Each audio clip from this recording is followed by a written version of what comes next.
Assalamualaikum warahmatullahi wabarakatuh. Bertemu lagi dengan pembelajaran kita, yaitu pembelajaran kimia. Di sini Ibu akan melanjutkan materi selanjutnya pada bab yang masih sama, yaitu tentang redoks. Hanya di sini bedanya adalah kemarin kita membahasnya persamaan reaksi, penyetakan reaksi, dan tidak ada hitungannya. Di sini kita masuk masih tentang redoks, tapi yang berhubungan dengan hitungannya, sehingga kita mempelajari materi sel volta. Apa sih sel volta itu? Nah, sel volta ini sebenarnya sel elektrokimia, di mana ada terjadi perubahan energi dari energi kimia ke energi listrik. Nah, ini energi kimia yang dimaksud di sini adalah reaksi redoks. Jadi perubahan energi kimia dari listrik ini berasal dari reaksi redoks itu sendiri yang akan diubah menjadi arus listrik. Ya, ini gambarnya. Ini gambar di mana terjadinya reaksi redoks ini kan, dibilang tempat berlangsungnya reaksi redoks itu namanya elektroda. Jadi nanti ini namanya elektroda yang ada batang ini katoda, ini anoda. Jadi elektroda itu nanti ada dua, ada katoda dan anoda. Ini namanya adalah sel volta. Nama lainnya adalah sel galvani. Jadi kenapa namanya bisa sel galvani dan sel volta? Karena pelopornya, penciptanya itu dari Luigi Galvani. Jadi Galvani nama belakangnya, kemudian dan Alessandro Volta. Jadi jika dikatakan sel volta itu benar, dikatakan sel galvani itu benar, karena penciptanya adalah dua nama tersebut. Ini berasal dari nama ya, volta dan galvani. Nah, ini adalah gambar di mana terjadinya sel volta tersebut, di mana masih ada terjadi reduksi dan oksidasi di dalam proses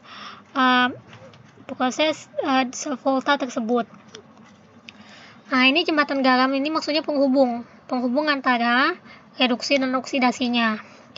Nah, sedang di sini terjadinya adalah pada larutan. Jadi ini air, larutannya bisa larutan senyawa garam ya. Biasanya yang dipakai adalah senyawa garam.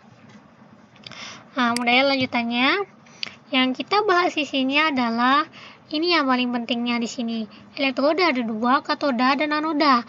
Katoda di sini dikatakannya sebagai reduksi. Jadi pada katoda terjadi proses reduksi, penurunan biloks, dan pada anoda, batang anodanya itu terjadi oksidasi, jadi peningkatan biloks. Nah, di sini harus diingat bagian penting ini. Katoda reduksi, anoda oksidasi. Hitungannya di mana? Hitungannya adalah di potensial sel atau nama lainnya E-sel.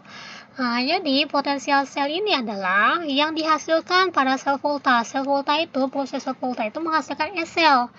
E-sel itu akan didapatkan dengan rumus ini. E katoda dikurang E anoda. Ini nanti ada nilai-nilainya pada soal. E katoda itu bisa dilihat dari nilai E-sel yang besar atau lebih positif. Misalnya biasanya dalam desimal misalnya plus 1,8 dengan 0,2. 1,8 dengan 0,2 lebih besar 1,8 kan? Berarti 1,8 itu akan menjadi E katoda. Sedangkan 0,2-nya nanti akan menjadi E anoda. Jadi nilai yang lebih kecil itu akan menjadi anoda. Nilai yang besar akan menjadi katoda. Begitu menghitungnya nanti. Ini diagram atau notasi selnya. Jadi untuk menuliskan sel volta, selain dengan E-sel bisa digambarkan dengan diagram sel. Diagram sel ini biasanya kan dituliskan dari anoda dulu baru katoda. Jadi nanti di contohnya akan Ibu bahas. Jadi kalau misalnya di sini kan ada ini emang tulisannya harus seperti ini, diagram sel itu ya. Jadi misalnya di sini kita pakai AG dan CU. Contohnya kalau AG, misalnya AG-nya nanti mengalami reduksi. Kalau AG-nya mengalami reduksi, berarti dia termasuk ke katoda. Jadi nanti AG plus menjadi AG di sini tulisannya. Di sini tulisnya. Nanti kalau misalnya nanti misalnya Cu-nya yang mengalami oksidasi, maka dia akan ditulis di sebelah sini ditulisnya. Jadi Cu, kemudian jadi Cu plus atau Cu2 plus. Jadi dimulai dari ini, maksudnya L adalah lambang unsurnya atau logamnya, misalnya di sini Ag. Nanti ini ionnya, berarti yang ada plus atau negatif itu Ag plus misalnya. Terus ini harus duluan ionnya di sebelah sini. Jadi misalnya ini Ag plus dulu, di belakangnya baru Ag, begitu seterusnya. Jadi meletakkannya harus anoda dulu, baru katoda. Anoda nanti dilihat dari sel yang kecil, katoda nanti dilihat dari sel yang besar. Jika dibahas di contoh soalnya, aliran elektronnya yaitu elektron mengalir dari anoda. Jadi elektron nanti yang di dalam sel volta itu elektron yang mengalir dari anoda yang nilainya lebih negatif ke katoda yang lebih positif. Kenapa di sini dibilang negatif ke positif? Karena katoda tadi adalah sel yang besar, sedangkan anoda kenapa nilainya negatif? Karena dia selnya lebih kecil. Ya, gitu alirannya. Biasanya yang dibahas itu adalah pada soal itu kan adalah slide yang akan Ibu bahas di sini, di slide ketiga ini. Langsung ke contoh soalnya. Jika sudah paham ini, pasti insya Allah bisa mengerjakan soal yang akan Ibu berikan. Ini contoh soalnya, misalnya diketahui potensial elektroda perak. Perak itu kan nama unsurnya kan Ag, tembaga itu Cu. Jadi saya ditulis di soalnya seperti ini. Ag plus elektron menjadi Ag. Ini selnya plus 0,8 volt. Jadi satuannya itu volt ya, karena kan ke listrik. Kalau Cu2 plus 2 elektron, Cu plus 0,34 volt. Ini udah ada soalnya. Ini pertanyaannya. Pertama, tentukan diagram sel volta. Kedua, tentukan potensial standar sel. Itu sama dengan sel. C-nya tuliskan reaksi selnya. Lihat di pembahasan ini. Tadi kita harus tahu dulu. Apa yang harus kita tahu dulu? Mana katodanya, mana anodanya. Katodanya lihatnya adalah nilai E yang paling besar atau lebih besar dibandingkan nilai pada logam satunya. 0,8 dengan 0,34 lebih besar yang mana? Lebih besar yang 0,8 kan? Jadi ini masuk ke sel yang lebih besar dibandingkan 0,34, sehingga katodanya adalah Ag. Anodanya berarti Cu. Ketika sudah tahu katoda dan anodanya, siapa logamnya yang mana, baru kita tuliskan notasi selnya. Notasi selnya dimulai dari anoda, kemudian baru katoda tadi aturannya. Nah, tulisnya adalah di ujung, ingat ya, yang di ujung ini harus ditulis yang logamnya dulu, yang tanpa ion, baru nanti ion. Jadi logam, ion, logam. Aturannya seperti itu. Nanti jadi ini berarti kan kalau anoda kan tadi Cu. Berarti kita harus ikutin nih, sesuaikan di sini. Cu menjadi Cu2+. Kenapa Cu2+? Lihat di soalnya nih. Ini kan ada Cu, ini ada Cu2+, jadi ikutin yang ada di soal. Jadi dia dari anodanya Cu, berarti dari logam Cu menjadi Cu2+. Kemudian di sini pada katodanya diletakkan di setelahnya ini, berarti dari ion dulu. Ag plus menjadi Ag. Ingat ya, berarti anoda ini yang mengalami oksidasi, katodanya yang mengalami reduksi. Yang B, yang itu udah menjawab soal yang pertama, karena kita buat ininya aja, diagram selnya. Kedua, selnya. Selnya dapat dihitung dengan katoda kurang anoda. Katodanya yang Ag, dikurang dengan Cu, betul kan? Ag dengan Cu, berarti Ag di sini 0,8, berarti plus 0,8 dikurang plus 0,34, hasilnya berapa? 0,46 volt. Nah, karena hasilnya sini positif, berarti ini masuk ke reaksi spontan. Ada spontan, tidak spontan. Biasanya kalau dia negatif, itu namanya tidak spontan, berarti dia tidak bereaksi. Reaksi spontan itu adalah reaksi yang bereaksi. Karena ini positif, berarti dinamakan reaksi spontan. Ya, Kemudian reaksi selnya adalah kalian harus pisahkan mana reaksi katoda dengan reaksi anoda. Jadi setengah reduksi, setengah oksidasi. Nah, jadi reaksi selnya kan katoda kan tadi yang mengalami reduksi. Kalau dia mengalami reduksi berarti dari Ag plus menjadi Ag. Anodanya oksidasi kan, berarti dari Cu ke Cu2+. Berarti gini. Kenapa di sini 2? Ini harus samakan dulu reaksinya. Misalnya kan ini Ag plus ini kan di sini kan kita lihat, coba lihat di soal ini kan dia 2 elektron ya.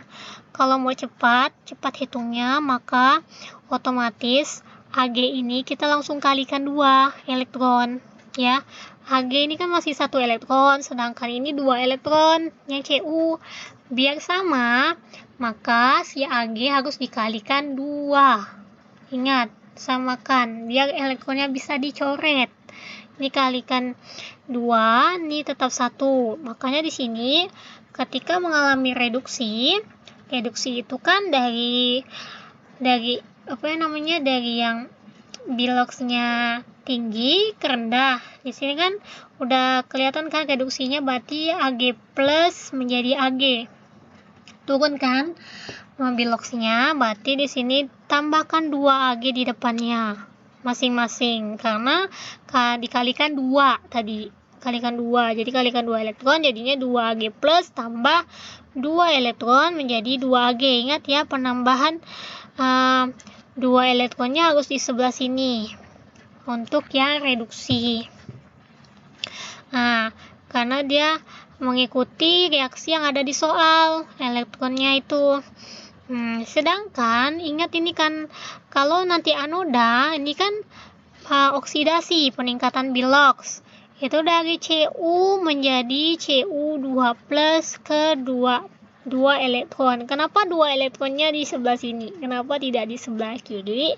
Karena anoda itu S-selnya lebih kecil. Ingat, tipsnya di sini adalah S-sel yang besar ini tidak dibalik reaksinya. Jadi tetap sesuaikan dengan yang ada di soal nih. Bandingkan ya, ini reaksi di sini dengan reaksi di soal yang Ag itu tetap enggak usah dibalik. Jadi letak Ag tetap di sini, E-nya di sini. Setelah tanda panah baru Ag. Nah, kemudian itu akan sama di katoda reaksinya. Jadi 2 Ag plus ditambah 2 elektron, di situ panah, kemudian 2 Ag. Ini sesudah dikalikan 2. Tetap sama, tidak dibalik. Sedangkan anoda, kenapa dia beda dengan yang di soal reaksinya? Karena dia harus dibalik. Reaksinya kecil, S-selnya kecil, nilai E-nya. Nah, jadi Cu yang ada di sini dibalik dari yang sebelah kanan Cu, dibalik reaksinya harus ke sebelah kiri. Cu2+ dan 2 elektron dibalik dari kiri jadi kanan. Ya, kalau dia S-selnya lebih kecil. Sehingga di sini menjadi anodanya Cu, tanda panah Cu2+ tambah 2 elektron. Kemudian kita garis deh di bawahnya seperti kita persamaan reaksi kemarin, penyataan reaksi. Kita coret nih 2 elektronnya. Kan bisa dicoret kan? Kalau ini sebelum panah, ini setelah panah bisa dicoret. Oke. Kemudian reaksi selnya adalah redox berarti. Nah, namanya. Ini turunkan semuanya, yang sisanya ini Cu diturunkan ke bawah. 2 Ag plus, nah Cu tambah 2 Ag plus. Tanda panah, lihat yang di sebelah kanannya. Cu2+ ditambah 2 Ag. S-selnya sama dengan 0,46 volt. Itu hasil dari yang tadi di huruf B. Ditulis lagi di reaksi selnya. Oke. Dari sini kita udah mendapatkan jawaban sesuai dengan soalnya. Bagaimana jika ditanyakan aliran elektronnya? Ingat tadi di slide sebelumnya, aliran elektron itu mengalir dari anoda ke katoda. Jadi aliran elektron akan mengalir dari logam Cu menuju ke logam Ag. Ya, karena itu dari anoda ke katoda. Jadi ini bisa menjadi pertanyaan. Biasanya juga muncul dalam pertanyaan. Jadi Ibu tambahkan di pembahasan soal. Oke, mungkin itu yang bisa Ibu sampaikan. Nah, agar kalian lebih paham lagi, Ibu akan memberikan memberikan latihan soal yang tidak jauh berbeda dengan contoh soal. Kalian ikuti aja contoh ini, ataupun kalian lihat lagi slide yang Ibu lihatkan di slide ketiga ini, karena ini sebenarnya harus dipahami pada materi self volta ini. Nah, barulah kalian akan mencoba di slide kelima, yaitu latihan soal. Satu soal ini kalian coba. Nah, tidak jauh berbeda dengan contoh soalnya. Kalian tentukan nilai selnya, reaksi selnya, dan notasi selnya. Ingat ya, notasi sel itu sama dengan diagram sel. Nilai sel itu sama dengan potensial sel. Reaksi sel adalah ketika kalian membedakan jadi setengah reaksi reduksi dan setengah reaksi oksidasi, kemudian menjadi reaksi sel atau redoks. Nah, mungkin itu yang bisa Ibu sampaikan. Semoga kalian bisa paham. Ibu akhiri. Wassalamualaikum warahmatullahi wabarakatuh. Terima kasih dan semangat belajar selalu.